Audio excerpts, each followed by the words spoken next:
যে 4টি সম্মানিত মাসের মধ্যে থেকে আবার তোমরা জেনে রেখো যে আহরামা শুহুর, এই সম্মানিত মাসগুলোর মধ্যে থেকে সবচেয়ে সম্মানিত মাস হচ্ছে শাহরুকুম হাজা, তোমাদের এই মাস। অর্থাৎ রাসূলের হাদিসটি যখন বলেছেন তখন জিলহজ মাস চলতেছিল। জিলহজ মাসের দিকে ইশারা করে রাসূল বলেছেন শাহরুকুম হাজা, 4 সম্মানিত মাসের মধ্যে আবার সর্বশ্রেষ্ঠ সম্মানিত মাস হচ্ছে জিলহজ মাস, যে মাসটা আগামী 2-1 দিন পরে শুরু হবে। এই মাসের গুরুত্ব ফজিলত শুনেন মনোযোগ দিয়ে, যে এই মাসে আমাদের করণীয় কি, এই মাসটা কেন এত গুরুত্বপূর্ণ। কারণ এই মাসে 2টা গুরুত্বপূর্ণ ইবাদত, 2টি গুরুত্বপূর্ণ ফরজ আল্লাহর বিধান সম্পাদিত হয়, একটি হজ আর একটি কোরবানি। এই 2টা গুরুত্বপূর্ণ আল্লাহর বিধান, শাআয়ের ইসলাম, ইসলামের নিদর্শন শাআয়ের বলা হয়। এই গুরুত্বপূর্ণ 2টি ইবাদত, 2টি বিধান এই সামনের যে মাসটা আসছে জিলহজ মাস, এই মাসে সম্পাদন করা যায় শুধুমাত্র, অন্য কোনো মাসে এই ইবাদতগুলো করা যায় না। ইসলামের স্তম্ভ যদি 5টি হয়, 5 ইবাদতের মধ্যে অন্য ইবাদতগুলো ঈমান, নামাজ, রোজা, যাকাত, এগুলো বছরের যে কোনো মাসে যে কোনো সময় করা যায় না। নামাজ সারা বছর পড়েন না, সারা বছরই তো পড়তে হয়, সব জায়গায় পড়তে হয়। রোজা সারা বছর রাখা যায়, নফল রোজা। যাকাত সারা বছর, দান সদকা সারা বছর করা যায়। কিন্তু ব্যতিক্রমী হচ্ছে এই 2টা ইবাদত, হজ এবং কোরবানি। এটা আপনি বছরের যে কোনো মাসে আপনি করতে পারবেন না, যে কোনো তারিখে যে কোনো মাসে পারবেন না। এটার জন্য বছরে একটা মাসের অপেক্ষা করতে হয়, সে মাসের নাম জিলহজ মাস। জিলহজ মাসেই আপনি হজ করতে পারবেন, জিলহজ মাসে আপনি কোরবানি করতে পারবেন। এছাড়া সারা বছর এই 2টি ইবাদত করার আর সুযোগ নেই। এই মহান 2টি ইবাদত, 2টি আল্লাহর বিধান, 2টি শাআয়ের ইসলাম যেই মাসে সম্পাদিত হয়, সেই মাসটি আমাদের সামনে অপেক্ষমান, সেটি জিলহজ মাস।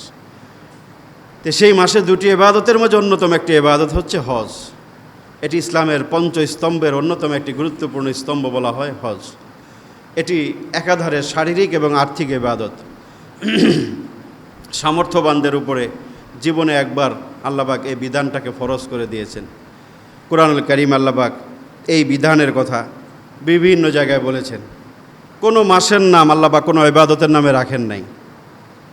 রোজার নামে কোনো মাসের নাম নাই, নামাজের নামে কোনো মাসের নাম নাই, এবং কোনো ইবাদতের নামে আল্লাহ পাক কুরআনুল কারীমে কোনো সূরা নাজিল করেন নাই, কোনো সূরার নামকরণ করেন নাই। আছে সূরাতুল নামাজ, সূরাতুস সালাহ, সূরাতুস সাওম আছে? নাই।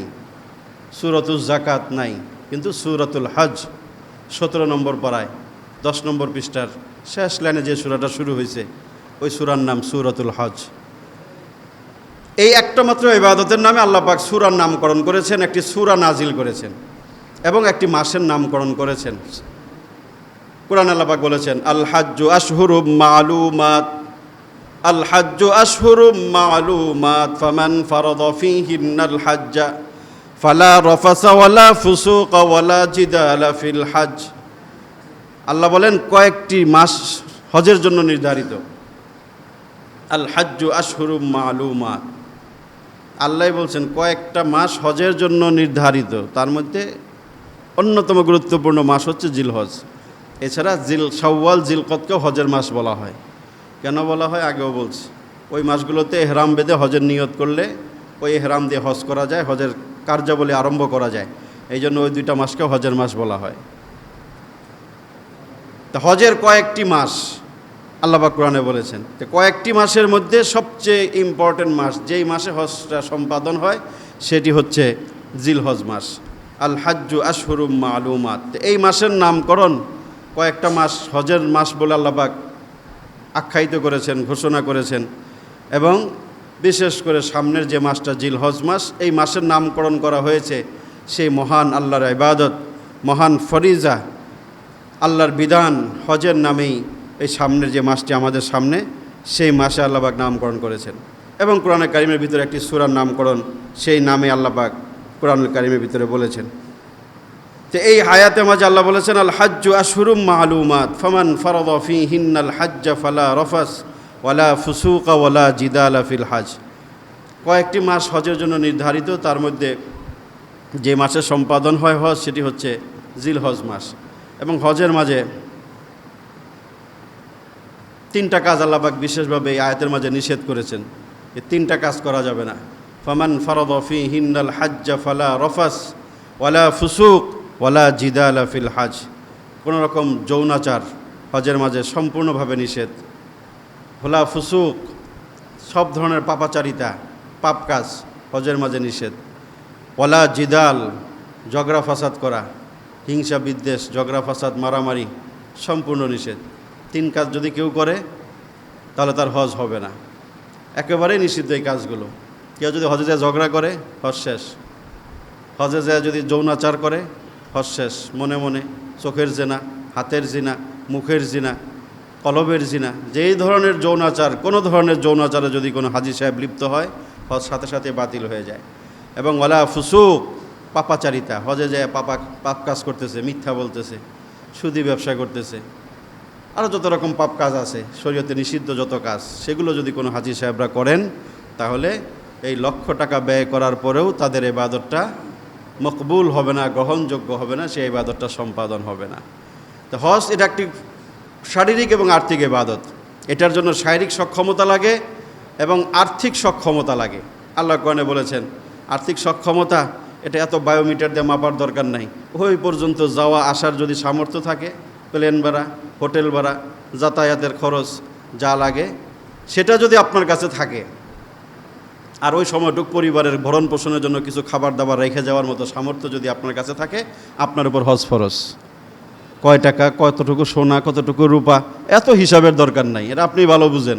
আপনার কাছে কয় টাকা আছে আপনি ভালো বুঝেন, সোজা হিসাব করে ফেলাইবেন যে আল্লাহর ঘর পর্যন্ত এখন যাইতে 5-7 লাখ টাকা লাগে, 5-6 লাখ। ওইটা পরিমাণ টাকা যদি আপনার কাছে থাকে প্রয়োজনের অতিরিক্ত, আপনার জীবন চালাচ্ছেন, এর বাইরে আপনার এতটুকু টাকা আপনার কাছে আছে। এখন এটা যদি মনে করেন যে আমি জমি বেচে যাবো, জমি আছে, ব্যাংকে টাকা আছে, ব্যবসায় টাকা আছে, যেইভাবেই থাক 5-7 লাখ টাকা যদি আপনার কাছে সঙ্গতি আপনার থাকে, ওই ঘর পর্যন্ত, আল্লাহর ঘর পর্যন্ত যাওয়া এবং আসার আপনার উপর হজ ফরজ। দ্রুততার সাথে আপনার উপর হজ সম্পাদন করতে হবে। আল্লাহ বলেছেন ওয়ালিল্লাহি আলান নাসি হিজ্জুল বাইতি মান ইসতাতা ইলাইহি সাবিলা ওয়া মান কাফারা ফাইন্নাল্লাহা গনিয়্যুন আনিল আলামিন। আল্লাহর জন্য হজ করবে ওই ব্যক্তি মান ইসতাতা ইলাইহি সাবিলা, ওই যাতায়াতের সামর্থ্য যার আছে, বাইতুল্লাহ পর্যন্ত যাতায়াতের সামর্থ্য যার আছে তার উপরে হজ ফরজ। আল্লাহ পাক এই আয়াতে বলেছেন 4 নম্বর পারার 1ম পৃষ্ঠায়। এবং আল্লাহর জন্য হজ করার নির্দেশ আল্লাহ কোরআনে বহু জায়গায় দিয়েছেন। আতিমুল হাজ্জা ওয়াল উমরাতা লিল্লাহ, তোমরা আল্লাহর জন্য হজ এবং উমরা সম্পাদন করো। হজ উমরার অনেক অনেক ফজিলতের কথা বলেছেন। এটা একটা গুরুত্বপূর্ণ ইবাদত। নির্দিষ্ট পোশাকে, নির্দিষ্ট জায়গায়, নির্দিষ্ট তারিখে, নির্দিষ্ট মাসে এই ইবাদতটা সম্পাদন করতে হয়, যেটা অন্য কোনো ইবাদতের সাথে তুলনা হয় না, কোনো সামঞ্জস্য নাই, মিল নাই। নির্দিষ্ট একটা পোশাক পরতে হয়, যেটা কোনো ইবাদতের ক্ষেত্রে আল্লাহ পাক অত্যাবশ্যক করেন নাই। কিন্তু হজের জন্য ইহরাম পরা, হজের 3 ফরজের 1 ফরজ, সাদা কাপড় আপনাকে পরতেই হবে, সেলাইবিহীন সাদা কাপড় পরতেই হবে। জীবন্ত অবস্থায় আপনি কাফনের কাপড় পরবেন, ওটার ফিল করবেন যে আমি কাফনের কাপড় পরে আল্লাহর ঘরে হাজিরা দিতে যাচ্ছি। পরিপূর্ণ দুনিয়া থেকে বিমুখ হয়ে, আল্লাহমুখী হয়ে আল্লাহর ঘরের দিকে ছুটে চলা, এটা এমন একটা ইবাদত যেটা অনুভব করার জিনিস। চিন্তা করলে দেখা যায় সকল ইবাদতের চেয়ে ডিফারেন্ট। এটাকে আল্লাহ পাক অনন্য করে আল্লাহ পাক ইবাদতটাকে সাজিয়েছেন। এটার যে বিধিবিধানগুলো আছে, খোলা প্রান্তরে অবস্থান করতে হয়, তাঁবুর নিচে বসে থাকতে হয়, একটা ঘরের চতুর্দিকে প্রদক্ষিণ করতে হয়, সাফা মারোয়ায় দৌড়াইতে হয়। যে কাজগুলো অনেক সময় আপনার অনেকের যুক্তিতে আসে না, এইগুলো কী কাজ? রোদের মধ্যে 48-50 ডিগ্রি সেলসিয়াস তাপমাত্রায় তাঁবুর নিচে বসে হাঁসফাঁস করার কি দরকার?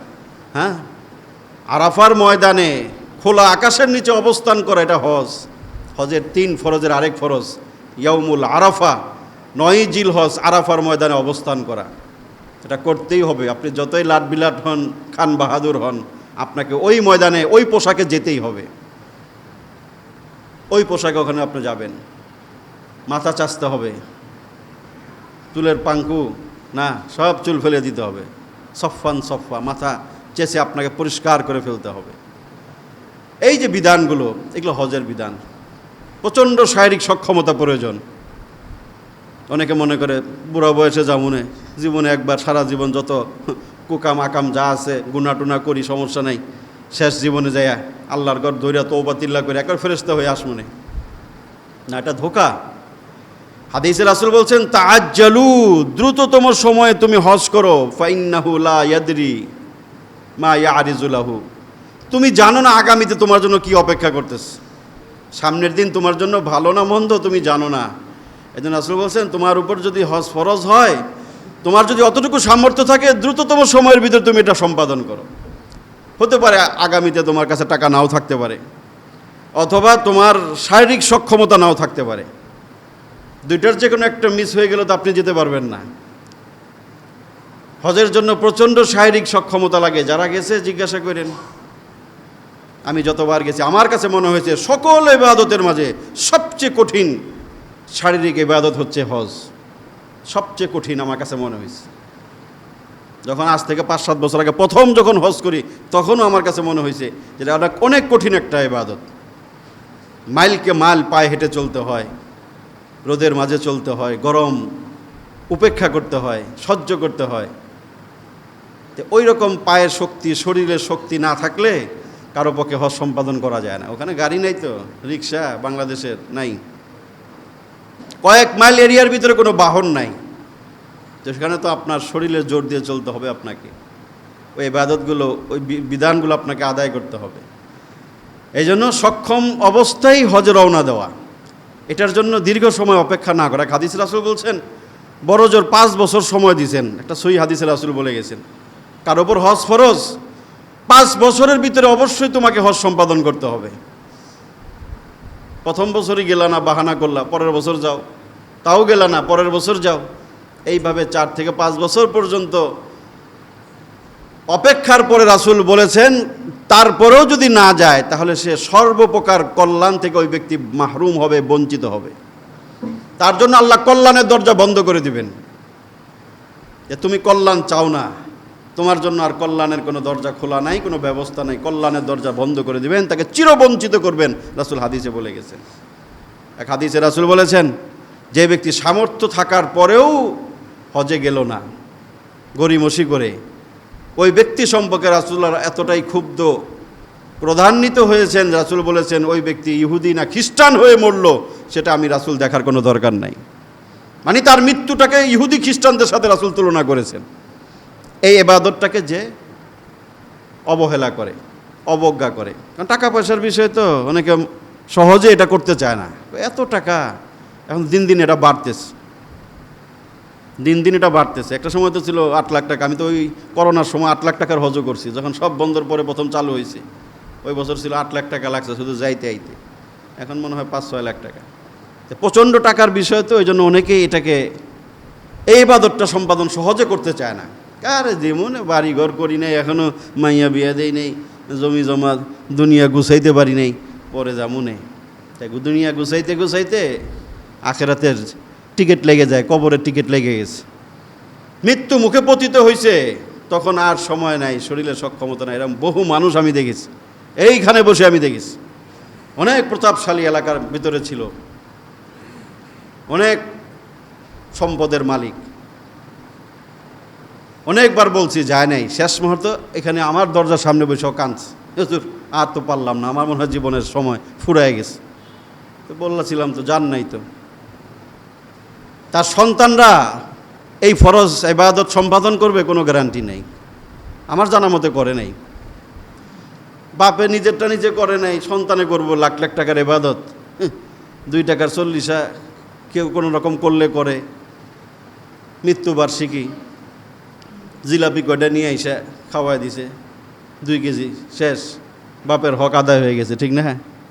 2 টাকার জিলাপি এনে ওই দরজায় থুয়ে দেয়, দোয়া চালান দিয়ে দেয় হুজুরের কাছে, দোয়া মাইরে দিয়েন, শেষ। দোয়া করতে গেছি, বাপের পোলাই নেই, কই গেছে? পোলায় তো ঘাটে ব্যবসায় আছে। এইটাই তো আপনার আমার তো এইটাই হবে, পরিণতি তো এইটাই। যার জন্য থুয়ে যেতেছেন, এত কিছু করতেছেন, হ্যাঁ এইটাই করবো, দোয়া চালান দিয়ে দিব। তাও এটা মূল্য 1 বছর 2 বছর 2 কেজি জিলাপি কিনবো, পরের বছর নাই। যা করবেন আপনাকেই করতে হবে, নিজেকেই করতে হবে নিজেরটা। এই ইবাদত যাদের উপরে ফরজ, আপনি ক্যালকুলেশন করে দেখবেন, যদি আপনার উপর ওই আল্লাহর ঘর পর্যন্ত যাওয়া আসার সক্ষমতা যদি আল্লাহ আপনাকে দিয়ে থাকেন, দ্রুত সময়ের ভিতরে আপনি নিয়ত করে বেরিয়ে পড়েন। দুনিয়ার সব চলবে, সব তার আপন জায়গায় ঠিক থাকবে, আপনার চিন্তা তো আপনাকে করতে হবে। যেন আমার উপর হজ ফরজ, আল্লাহ আমাকে এতটুকু সম্পদ দিয়েছেন যে আল্লাহর ঘর পর্যন্ত পৌঁছার তৌফিক ক্ষমতা আল্লাহ আমাকে দিয়েছেন। অতএব মেয়ে বিয়ে দিলাম না, বাড়ি করলাম না, কি করলাম, এত কিছু দেখার তো আমার সুযোগ নাই, আমাকে আল্লাহর ঘরে হাজিরা দিতে হবে। দ্রুত সময়ের ভিতরে হজ সম্পাদনের কথা বলেছেন এবং অনেক অনেক ফজিলতের কথাও রাসূল বলে গেছেন, যে ফজিলতগুলো অন্য ইবাদত সম্পর্কে পাওয়া যায় না। রাসূল বলেছেন, মান হাজ্জা লিল্লাহ ফালাম ইয়ারফুস ওয়ালাম ইয়াফসুক রাজাআ কায়াউমি ওয়ালাদাতহু উম্মুহ।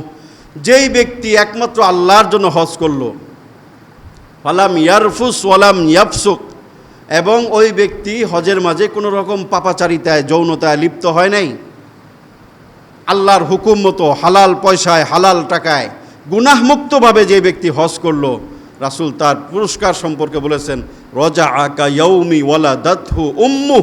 বুখারী শরীফ, মুসলিম শরীফের হাদিস।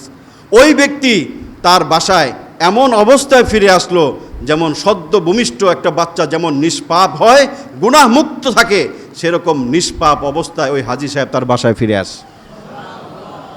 এরকম ফজিলতের কথা কোনো ইবাদত সম্পর্কে রাসূল কোনো হাদিসে নাই, যে এই ইবাদতটা সঠিকভাবে যদি করে আল্লাহ তাকে এরকম নিষ্পাপ করে দেয়। নিষ্পাপ বুঝাইতে যায় রাসূল বলছেন, মায়ের পেটের থেকে সদ্য ভূমিষ্ঠ যে বাচ্চাটা, যার কোনো গুনাহ নাই, যার কোনো পাপ নাই যার জীবনে, ওই বাচ্চাটা যেমন নিষ্কলুষ নিষ্পাপ হয়, সেরকমভাবে একজন সঠিক পন্থায় যে হজ করে ওই ব্যক্তিকে আল্লাহ সেরকম নিষ্পাপ বানায় দেয়।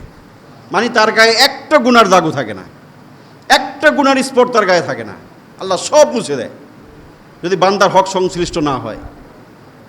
বান্দার হক সংশ্লিষ্ট গুনাহ যদি তার জীবনে না থাকে, আল্লাহর হক সংশ্লিষ্ট যত গুনাহ, সব গুনাহগুলোকে আল্লাহ পাক নিশ্চিহ্ন করে মুছে পরিষ্কার বানায় দেয় যে ব্যক্তি হালাল টাকায় সঠিক পন্থায় গুনাহমুক্তভাবে হজ সম্পাদন করে। এবং হজের দ্বারা দুটা জিনিস নিশ্চিহ্ন হয়। রাসূল এক হাদিসে বলেছেন, তাবিউ বাইনাল হাজ্জি ওয়াল উমরা ফাইন্নাহুমা ইয়ানফিয়ানিল ফাকরা ওয়াজ যুনুব। তোমরা হজ এবং উমরা বেশি বেশি করতে থাকো, কারণ এই দুটা জিনিসকে নিশ্চিহ্ন করে দেয়। ফাইন্নাহুমা ইয়ানফিয়ানিল ফাকরা ওয়াজ যুনুব। একটি হচ্ছে তোমাদের দারিদ্রতাকে বিমোচন করবে, আরেকটা হচ্ছে তোমাদের গুনাহগুলোকে নিশ্চিহ্ন করে দিবে। রাসূল বলে গেছেন, হজ উমরা করলে টাকা কমে না, এটা রাসূলের হাদিস। আপনি টাকার ভয়ে যাচ্ছেন না হজে, ফরজ হওয়ার পরও কমে যাবে, টাকা শেষ হয়ে যাবে। রাসূল তো বলেছেন না, এটা আপনার দারিদ্রতাকে বিমোচন করবে এবং আপনার গুনাহকে নিশ্চিহ্ন করবে। হজের অন্যতম দুটি ফজিলত, দুটি বৈশিষ্ট্য হচ্ছে যে এটা আপনার এই জীবন থেকে এই দুটা জিনিসকে নিশ্চিহ্ন করবে। এক হাদিসে রাসূল বলেছেন, হাজ্জুল মাবরুর লাইসা লাহু জাযাউন ইল্লাল জান্নাহ। বুখারী শরীফের হাদিস, যে হালাল টাকায় সঠিক পন্থায় হজ করলে তার একমাত্র প্রতিদান হচ্ছে জান্নাত। রাসূল বলছেন তার অন্য কোনো আর ফজিলতের কথা বলে লাভ নাই, তার অন্যতম একটা ফজিলত হচ্ছে একমাত্র ইল্লাল জান্নাহ, ওই ব্যক্তি অবশ্যই অবশ্যই জান্নাতে যাবে। হজ্জে মাবরুর বলা হয় মকবুল হজ, হালাল টাকায় গুনাহমুক্ত হজকে হজ্জে মাবরুর বলা হয়। এটার একমাত্র প্রতিদান রাসূল বলছেন জান্নাত। এরকম অনেক অনেক ফজিলতের কথা হজের রাসূল সাল্লাল্লাহু আলাইহি ওয়াসাল্লাম বিভিন্ন হাদিসের মাঝে বলেছেন। উম্মতকে তিনি উদ্বুদ্ধ করেছেন যে তোমরা সময় থাকতে হজ আদায় করো, এটার দ্বারা তোমাদের দুনিয়া এবং আখিরাত দুই জায়গার ফজিলতি, এটার মাঝে গুরুত্ব এবং ফজিলত তাৎপর্য আল্লাহ রেখেছেন, এগুলো আদায় করা দরকার। আল্লাহ পাক আমাদেরকে যাদের উপর হজ ফরজ, আমাদেরকে আল্লাহ পাক দ্রুততম সময়ের ভিতরে সঠিক পন্থায় হজ সম্পাদন করার তৌফিক আল্লাহ পাক আমাদেরকে দান করেন। হজের বিকল্প কিছু ইবাদতের মাঝেও আল্লাহ পাক হজের সওয়াব রেখেছেন। যেমন এক হাদিস আল্লাহ রাসূল সাল্লাল্লাহু আলাইহি ওয়াসাল্লাম বলেছেন, ইচ্ছা করলে প্রতিদিনই হজ উমরার সওয়াব নিজের আমল নামায় লিপিবদ্ধ করা যায়। যদি কোনো মানুষ, কোনো মুসলমান যদি চায় প্রতিদিন আমার আমল নামার ভিতরে হজ এবং উমরার সওয়াব লেখা হোক, চাই না আমরা? চান না কারা কারা? হ্যাঁ, সবাই তো চাই। তাহলে শুনেন, ইবাদতটা সম্ভব, টাকা খরচ হইব না, ওই প্লেন দিয়ে গেলে তো টাকা খরচ হয়, এটা টাকা খরচ হবে না। রাসূল সাল্লাল্লাহু আলাইহি ওয়াসাল্লাম বলেছেন, মান সাল্লাল গাদাত ফি জামাআহ সুম্মা কাআদা ইয়াজকুরুল্লাহ হাত্তা তাতলু আশ-শামস সুম্মা সাল্লা রাকাতাইন। যে ব্যক্তি ফজরের নামাজ জামাতের সাথে আদায় করলো। কোন নামাজ? হুজুর এই তো বেজার লাগতেছে, কইলেন টাকা পয়সা লাগবে না, এখন যেদিকে যাইতেছেন এটা তো একটু কঠিন হয়ে যেতেছে। হ্যাঁ, মিয়া 8 লাখ 10 লাখ টাকার হজের সওয়াব পাইবেন, একটু কষ্ট করতে পারবেন না। রাসূল বলছে সকালে ফজরের নামাজ জামাতে পড়বেন, সুম্মা কাআদা ইয়াজকুরুল্লাহ, তারপরে পারলে ওই জায়গায় বসে একটু জিকির আজকার করবেন, কোরআন শরীফ পড়বেন, কোরআন হাদিস পড়বেন, একটু জিকির করবেন, ওখানে বসে করেন, অথবা মন কথা জিকির আজকার লিপ্ত থাকবেন, দুনিয়ার কোনো কাজে লিপ্ত হবেন না। হাত্তা তাতলু আশ-শামস, এইভাবে যখন সূর্য উঠে যাবে, সুম্মা সাল্লা রাকাতাইন, এরপর আপনি 2 রাকাত নফল নামাজ পড়বেন। এতটুকুই বাস। রাসূল সাল্লাল্লাহু আলাইহি ওয়াসাল্লাম বলেন, এইটুক যদি কেউ করে, কানাত লাহু কাআজরি হাজ্জাতিন ওয়া উমরাতিন তাম্মাতান তাম্মাতান তাম্মাতান। 3 বার রাসূল বলেছেন ওই ব্যক্তিকে আল্লাহ পাক একটি পরিপূর্ণ হজ এবং ওমরার সওয়াব দেয়, একটা ওমরা এবং পরিপূর্ণ সওয়াব দান করে। পরিপূর্ণ শব্দটা রাসূল হাদিসে 3 বার বলছেন, তাম্মাতান তাম্মাতান তাম্মাতান। গুরুত্ব বুঝাইতে যে অবশ্যই আল্লাহকে তোমাকে পরিপূর্ণ পরিপূর্ণ পরিপূর্ণ ওমরা এবং হজের সওয়াব দান করবে। এই জন্য ফজরের নামাজ পড়তে হবে জামাতের লগে। যারা ফজর নামাজ পড়েন তাদের জন্য তো অনেক সহজ, যে ফজর নামাজ পড়তেছি, একটু সময় ফজরের নামাজের পরে, আমাদের দেশে যেই টাইমে ফজরের নামাজ আমরা পড়ি, আধা ঘন্টা 25 মিনিট হাতে রেখে নামাজ পড়তে পড়তে 10-15 মিনিট জায়গা, এরপরে সূর্য উঠতে আর মাত্র বাকি থাকে 10-15 মিনিট, 10-12 মিনিট। এরপরে সূর্য ওঠার 10 থেকে 12 মিনিটের মাথায় নামাজ পড়া যায়। সূর্য ওঠার 10 থেকে 13 মিনিটের পরেই নামাজ পড়া যায়। 10 মিনিট ওভার হয়ে গেলে নামাজ পড়া যায়। তাহলে আপনি 15 থেকে 20 মিনিট বা 20-25 মিনিট সময় হয়তো আপনি আল্লাহর জিকির করলেন, কিছু সময় আপনি ইবাদতে নিয়োজিত থাকলেন, জিকির আজকারে নিয়োজিত থাকলেন, তারপরে 2 রাকাত নামাজ পড়ে বাসায় গেলেন। ওইটার কারণে, এতটুকু ইবাদতের কারণে আল্লাহ পাক আপনার আমল নামায় প্রতিদিন হজ এবং ওমরার পরিপূর্ণ সওয়াব দান করবেন। মনে চাইলে কইরেন, যেহেতু পয়সা ছাড়া, আল্লাহ রাসূল বলে গেছেন, সহিহ হাদিসের মাঝে আসছে, জীবনে অনেকের পক্ষে হয়তো যাওয়া সম্ভব হয় না, কিন্তু এই ইবাদতগুলোর মাধ্যমে নিজের আমল নামায় হজ এবং ওমরার সওয়াব লিপিবদ্ধ করা প্রত্যেকের পক্ষেই আমাদের জন্য সম্ভব। আল্লাহ পাক আমাদেরকে তৌফিক দান করেন। আরেকটা বলেছেন, যেখানে যে ইবাদতের ভিতরে হজের সওয়াব পাওয়া যায়, সেটা প্রতিদিনও হতে পারে অথবা সপ্তাহে একদিন, জুমার দিন। রাসূল বলেছেন, মান গাদা ইলাল মসজিদ লা ইউরিদু ইল্লা আন ইয়াতাআল্লামা খায়রান আও ইউআল্লিমহু। যে ব্যক্তি মসজিদে আসবে, 2টার যে কোনো একটা নিয়ত একটা নিয়ত করে, 2 নিয়তের যে কোনো একটা নিয়ত করে আপনি মসজিদে আসবেন। কি সেটা? আন ইয়াতাআল্লামা আও ইউআল্লিমহু। কিছু শিখার নিয়তে আসবেন অথবা কিছু শিখানোর নিয়তে আসবেন। আজকে যারা আপনারা আসছেন, যারা একটু আগে আসছেন, তা আপনাদের পক্ষে এটা সম্ভব যে আপনারা একটা নিয়ত করে আসবেন বাসা থেকে, কি যে মসজিদে আগে ভাগে যেতেছি, কোরআন হাদিসের কিছু শিখবো আজকে। এই কথাটা আগেও বলছে, আজকেও আবার মনে করাই দিচ্ছি। শুধু এতটুকু একটা নিয়ত নিয়ে বাসা থেকে বেরোবেন, কারণ আপনারা তো আগে আইছেন, আপনারা তো ফার্স্ট কাতারের মুসল্লি। যদিও শুরুর সময় আরও কম ছিল, এখন তো যারা আসছে তারাও মোটামুটি কিছু শোনার জন্যই আসছে। আর এরপরে যারা আসবে এরা শোনার জন্য, এরা নামাজের জন্য আসবে। তা আপনাদের জন্য এই সুযোগটা আছে যে আসার সময় শুধু এতটুকু নিয়ত করে আসবেন যে আল্লাহ, আমি মসজিদে যাইতেছি, ওখান থেকে কোরআন হাদিসের কিছু কথা আমি শিখব। আর ইমাম সাহেব, খতিব সাহেব যারা, তারা নিয়ত করে আসতে পারে যে আজকে কিছু কোরআন হাদিসের কথা শিখাবো। তাহলে 2 দলই শামিল হয়ে গেল। এতটুকু নিয়ত করে যারা মসজিদে আসে, আল্লাহ রাসূল সাল্লাল্লাহু আলাইহি ওয়াসাল্লাম বলেছেন, কানা লাহু কাআজরি হাজ্জিন তামামান। ওই ব্যক্তিকেও আল্লাহ পাক পরিপূর্ণ হজের সওয়াব দান করে। জুমার নামাজ পড়লেও হজের সওয়াব নিয়ে বাইরে যাওয়া যাবে, যদি ওই নিয়তটুকু আপনার আমার ভিতরে থাকে। আল্লাহ পাক আমাদেরকে আমল করার তৌফিক দান করেন। তা হজ কোরবানি, এটা সামনে যে মাসটা আমাদের সামনে আসতেছে, এই মাসের মাঝে 2টা ইবাদত সম্পাদন হয়, হজ এবং কোরবানি। এবং এই 2টা ইবাদত যেই মহামনীষীর সাথে সম্পৃক্ত, তার জীবনের সাথে স্মৃতিধন্য যে ইবাদতগুলো, এই 2টা ইবাদত, তিনি হচ্ছেন জাতির পিতা হযরত ইব্রাহিম আলাইহিস সালাতু ওয়াস সালাম। 2টা ইবাদতের মাঝে তার সম্পৃক্ততা। তার জীবনের ইতিহাস, তার জীবনের স্মৃতি মিশে আছে দুটো ইবাদতের ভিতরে। হজের ইবাদত, হজ বাইতুল্লাহ নির্মাণের কথা আল্লাহ পাক কোরআনে বলেছেন। ইব্রাহিম আলাইহিস সালামের কথা কোরআনে বহু জায়গায় আল্লাহ পাক বলেছেন, এবং তার নামে আল্লাহ পাক একটা সূরার নামকরণ করেছেন সূরাত ইব্রাহিম। তিনি আমাদের জন্য মডেল, নমুনা, আদর্শ। আল্লাহ বলেছেন কদ কানাত লাকুম উসওয়াতুন হাসানাতুন ফি ইব্রাহিম। ইব্রাহিমের জীবনে, তোমাদের জীবনের মধ্যে তোমাদের জন্য উত্তম আদর্শ, উত্তম আখলাক, উত্তম শিক্ষা নিহিত রেখেছি আমি আল্লাহ। কদ কানাত লাকুম উসওয়াতুন হাসানা, উত্তম আদর্শ আছে ইব্রাহিমের জীবনে। আমরা কয়জনে ওনার জীবনী জানি, পড়ি, আমাদের সন্তানদেরকে পড়াই? যে ওনাকে আল্লাহ পাক কোরআনে বলেছেন উনি ওনার জীবনী তোমাদের জন্য মডেল, নমুনা, আদর্শ। ওনার জীবনী স্টাডি করো, পড়ো। নবীদের জীবনী আমাদের জন্য উত্তম আখলাকের জায়গা, উত্তম আখলাক শিখার জায়গা নবীদের জীবনী। কিন্তু আমরা কয় নবীর জীবনী পড়ছি, কয় নবীর জীবনী আমাদের সন্তানকে আমরা পড়াইছি, সন্তানকে তুলে দিই। আল্লাহ যেভাবে রাসূল সাল্লাল্লাহু আলাইহি ওয়াসাল্লামের জীবনী সম্পর্কে বলেছেন লাকাদ কানা লাকুম ফি রাসূলিল্লাহি উসওয়াতুন হাসানাহ, ঠিক সেভাবেই আল্লাহ ইব্রাহিম আলাইহিস সালাম সম্পর্কে বলেছেন কদ কানাত লাকুম উসওয়াতুন হাসানাতুন ফি ইব্রাহিম। ইব্রাহিমের জীবনীর মাঝে তোমাদের জন্য উত্তম আদর্শ নিহিত আছে। তার জীবনীর কিছু কিছু দিক আল্লাহ পাক কোরআনুল কারীমের মাঝে উল্লেখ করেছেন। তার জীবন সংগ্রাম, সত্যের অনুসন্ধান, বিভিন্ন পরীক্ষায় নিপতিত হওয়ার পরে পরীক্ষায় কীভাবে তিনি উত্তীর্ণ হয়েছেন, আল্লাহর হুকুমের সামনে তিনি কীভাবে মাথা নত করেছেন, কীভাবে আল্লাহর হুকুমগুলো তিনি পালন করেছেন, এর বিভিন্ন কথা আল্লাহ পাক কোরআনের বিভিন্ন জায়গায় উল্লেখ করেছেন। কেন? এখান থেকে আমাদের সবক নেওয়ার জন্য, শিক্ষা নেওয়ার জন্য।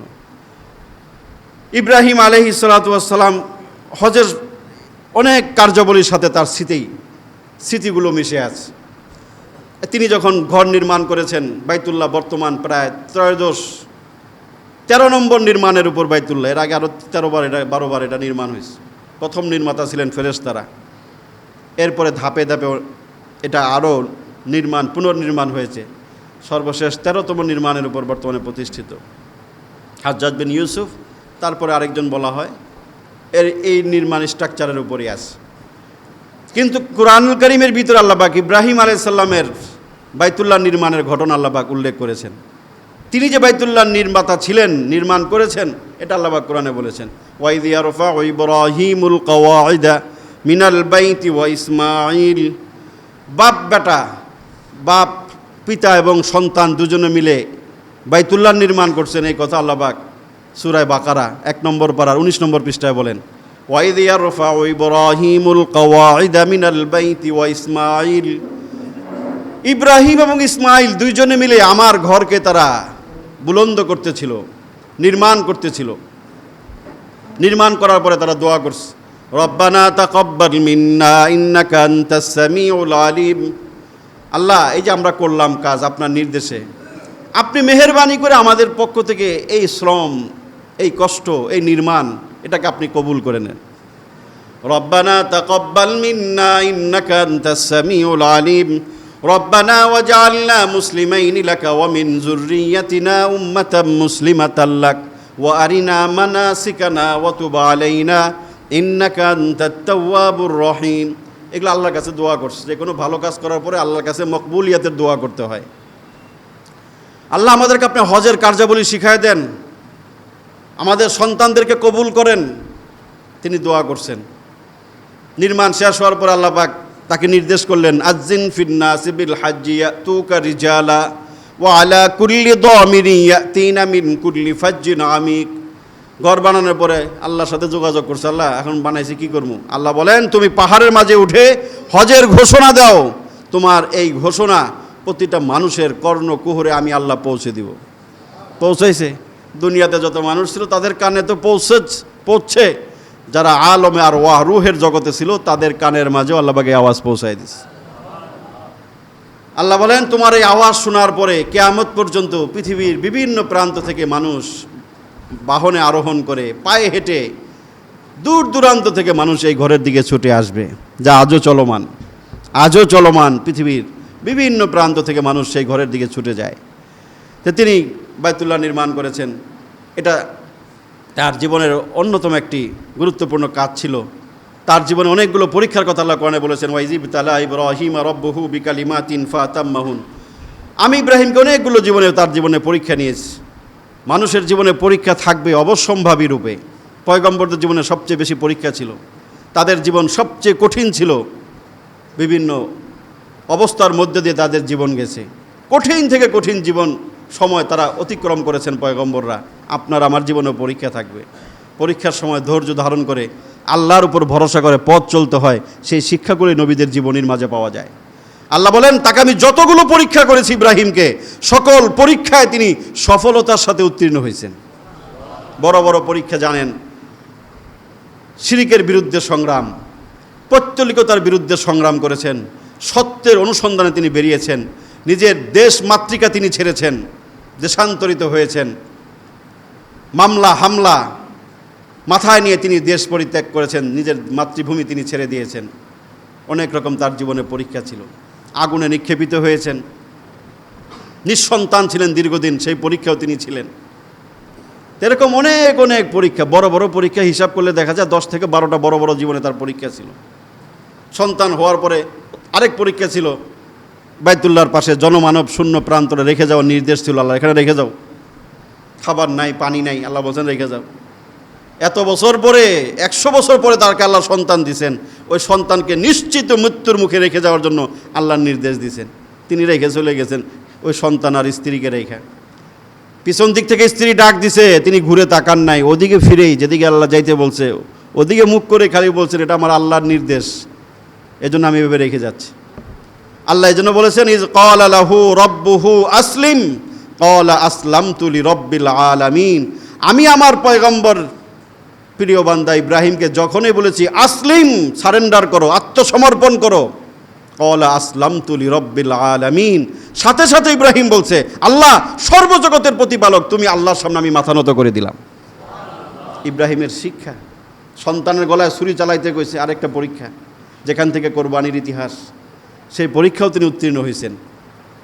কোনো কিছুর দিকে তাকান নাই, আল্লাহ নির্দেশ দিয়েছেন স্বপ্নযোগে সন্তান জবে করো, কোরবানি করো, তিনি সেই কঠিন সিদ্ধান্তের দিকে আগায় গেছেন। মাকে পর্যন্ত বলেন নাই, নিজের হাতে সন্তানকে বাঁধলেন, উপর করে শোয়াইলেন, ছুরি চালাইলেন। ফালাম্মা আসলামা ওয়াতাল্লাহু লিল জাবিন, এর অর্থ আসলামা, পিতা পুত্র দুজনে আল্লাহর হুকুমের সামনে মাথা নত করছে। ওয়াতাল্লাহু লিল জাবিন, এবং তার ছুরির নিচে ইসমাইল শোয়া। ওই দৃশ্যটা আল্লাহ কোরআনে কোট করেছেন। চিন্তা করো, সে কি পরিমাণ আমার হুকুম মানছে, কত কঠিন একটা সিদ্ধান্ত। একটা মানুষ পিতার কাছে সবচেয়ে প্রিয় জিনিস তার সন্তান। এই সন্তানকে যখন আল্লাহ বলছেন জবাই করতে, সে ঠিক প্রস্তুতি সম্পন্ন করছে, তরবারির নিচে পুত্রকে শোয়াইছে। চোখে চোখ পড়লে আল্লাহর হুকুম বাস্তবায়নে বাধা আসতে পারে, তিনি সন্তানের চোখ বেঁধেছেন, নিজের চোখ বেঁধেছেন, সন্তানকে উপর করে শোয়াইছেন, ছুরি ধার দিয়েছেন, তিনি ছুরি নিয়ে রেডি হয়েছেন, চালাইছেন। আল্লাহর হুকুম তিনি বাস্তবায়ন করছেন। আল্লাহ পাক সেখান থেকে সন্তানকে সরাইয়া জান্নাতে একটা দুম্বা সেখানে আল্লাহ পাক ফিট করে দিয়েছেন। এরকম পরতে পরতে তার জীবনের শিক্ষা। ওয়াজকুর ফিল কিতাব ইব্রাহিম, আল্লাহ কোরআনে বলছেন তোমরা ইব্রাহিমের জীবনী আলোচনা করো, তার জীবনী পড়ো, সেখানে তোমাদের জন্য অনেক অনেক শিক্ষা ওটার ভিতরে আছে। তো ইব্রাহিম আলাইহিস সালামের স্মৃতিধন্য দুটি ইবাদত হচ্ছে হজ এবং কোরবানি, যেটি আগামী সামনে আমাদের সামনে অপেক্ষমান। এই যে মাসটি শুরু হচ্ছে আগামী সোম, মঙ্গল কিংবা বুধবার থেকে, সেই মাস সম্পর্কে সংক্ষিপ্ত কিছু ধারণা আলোচনা, যে ওই মাসটা কতটুকু গুরুত্বপূর্ণ। কুরআনুল কারীমের সূরাতুল ফাজরের প্রথম দুটো আয়াত সকল মুফাসসিরিনে কেরামরা বলেন ওই আগামী মাসের প্রথম 10 দিন সম্পর্কে আল্লাহ পাক নাজিল করেছেন। ওয়াল ফাজর, ভোরবেলার কসম, প্রত্যুষের কসম, শুভে সাদিকের কসম, ওয়ালা ইয়ালিন আশর, 10 রজনীর কসম। সেই 10 রজনী কোনটা? সকল মুফাসসিরিনে কেরাম বলেছেন জিলহজ মাসের প্রথম 10 দিন। আল্লাহ রাসূল বলেছেন আফজলু আইয়ামিদ দুনিয়া আল আশর, পৃথিবীর শ্রেষ্ঠ 10 দিন হচ্ছে জিলহজ মাসের প্রথম 10 দিন। রাসূল এক হাদিসে বলেছেন, বুখারী মুসলিম শরীফের হাদিস, মা মিন আইয়ামিন আহাব্বা ইলাল্লাহ, জিলহজ মাসের প্রথম 10 দিনের আমল আল্লাহর কাছে এত প্রিয়, ওই সময় ছাড়া অন্য কোনো সময়ের আমল আল্লাহর কাছে এত প্রিয় না। সাহাবা একরাম বলছেন লাল জিহাদু ফি সাবিলিল্লাহ, জিলহজ মাসের প্রথম 10 দিন ছাড়া অন্য সময় যদি কেউ আল্লাহর রাস্তায় জিহাদ করে, সেটাও কি আল্লাহর কাছে বেশি প্রিয় হবে না? রাসূল বলেছেন লাল জিহাদু ফি সাবিলিল্লাহ। অন্য মাসে যদি কেউ আল্লাহর রাস্তায় জিহাদ করে, ওই ইবাদতটাও জিলহজ মাসের প্রথম 10 দিনের ইবাদতের সমতুল্য হবে না। তবে রাসূল বলছেন, হ্যাঁ, তবে অন্য মাসে যদি কেউ আল্লাহর রাস্তায় সশস্ত্র জিহাদে বের হয়ে যদি তার জীবনটা সে বিসর্জন দেয়, আর যদি সে বাসায় ফিরে না আসে, শহীদ হয়ে যায়, তার মর্যাদা বেশি এই মাসের ইবাদতের চেয়ে। এছাড়া অন্য কোনো ইবাদত, অন্য কোনো মাসের কোনো ইবাদতই এই মাসের জিলহজ মাসের প্রথম 10 দিনের যে ইবাদতের চেয়ে বেশি কোনো মূল্যবান নয় আল্লাহর কাছে। এরপরে আর কোনো কিছু ইবাদতের গুরুত্ব ফজিলত বোঝার জন্য আর কিছু বলার প্রয়োজন থাকে না। যে আল্লাহর নিজের রাসূল সাল্লাল্লাহু আলাইহি ওয়াসাল্লাম বলেছেন যে এই মাসের 10 দিনের ইবাদত আল্লাহর কাছে এতটাই গুরুত্বপূর্ণ, এতটাই ফজিলতপূর্ণ যে অন্য সকল মাসের মধ্যে কিন্তু রমজানও আছে না? অন্য মাস বলতে তো রমজানও আছে। রমজানের ইবাদতও এত প্রিয় না যতটা প্রিয় জিলহজ মাসের প্রথম 10 দিনের ইবাদত। এটা মাথায় রেখে মাসের অপেক্ষা করেন যে কোন দিন ওই মাসটা আসবো। ইবাদতের দ্বিতীয় বসন্ত বলা হয় জিলহজ মাসের প্রথম 10 দিনকে। ইবাদতের দ্বিতীয় বসন্ত। রমজান যদি প্রথম বসন্ত হয় ইবাদতের, দ্বিতীয় বসন্তের নাম হচ্ছে জিলহজ, আশারায় জিলহজ, জিলহজের প্রথম 10 দিন। এই প্রথম 10 দিন আল্লাহ রাসূল সাল্লাল্লাহু আলাইহি ওয়াসাল্লামের ইবাদতগুলো কি? এক হাদিসে মাঝে আসছেন 19 এই প্রথম 10 দিনের ভিতরে রাসূল যে ইবাদতটা গুরুত্ব সহকারে আদায় করতেন সেটা নফল রোজা। একেবারে 9 জিলহজ পর্যন্ত রাসূল সাল্লাল্লাহু আলাইহি ওয়াসাল্লাম নফল রোজা রাখতেন। এবং 9 জিলহজের তো বিশেষ ফজিলত আছে রোজার, ইয়াউমুল আরাফার রোজার তো আলাদা বিশেষ ফজিলতের কথা রাসূল বলে গেছেন। কিন্তু 9 জিলহজ পর্যন্ত রাসূল সাল্লাল্লাহু আলাইহি ওয়াসাল্লাম ধারাবাহিকভাবে তিনি রোজা রাখতেন। তা আমরা যারা পারি, সেই মাসের একটা অন্যতম করণীয় হচ্ছে নফল রোজা রাখা। পারলে 9টাই রাখেন, না পারলে 1টা 2টা 3টা যতটুকু সম্ভব রাসূলের সুন্নাহ মনে করে এবং ওই দশক পৃথিবীর শ্রেষ্ঠ দশক মনে করে, ইবাদতের সবচেয়ে গুরুত্বপূর্ণ সময় মনে করে 1টা 2টা হলেও নফল রোজা রাখার চেষ্টা করা। আল্লাহ রাসূল সাল্লাল্লাহু আলাইহি ওয়াসাল্লাম এক হাদিসে বলেছেন, আরবাউন লাম ইয়াকুন ইয়াদাউহুন্না নবী সাল্লাল্লাহু আলাইহি ওয়াসাল্লাম, 4টা কাজ রাসূল জীবনে ছাড়েন নাই। 1 নম্বর সিয়ামু আশুরা, আশুরার দিবসের রোজা রাসূল জীবনে কখনো ছাড়েন নাই। ওয়াল আশার, জিলহজ মাসের প্রথম 10 দিনের রোজা রাসূল ছাড়েন নাই। ওয়া সালাসাতু আইয়ামিন মিন কুল্লি শাহরিন, প্রত্যেক মাসে 3টা রোজা রাসূল সাল্লাল্লাহু আলাইহি ওয়াসাল্লাম কখনো ছাড়েন নাই। ওয়া রাকাআতাইনি ক্বাবলাল গাদা, এবং ফজরের ফরজ নামাজের আগের 2 রাকাত সুন্নত রাসূল জীবনে কখনো ছাড়েন নাই।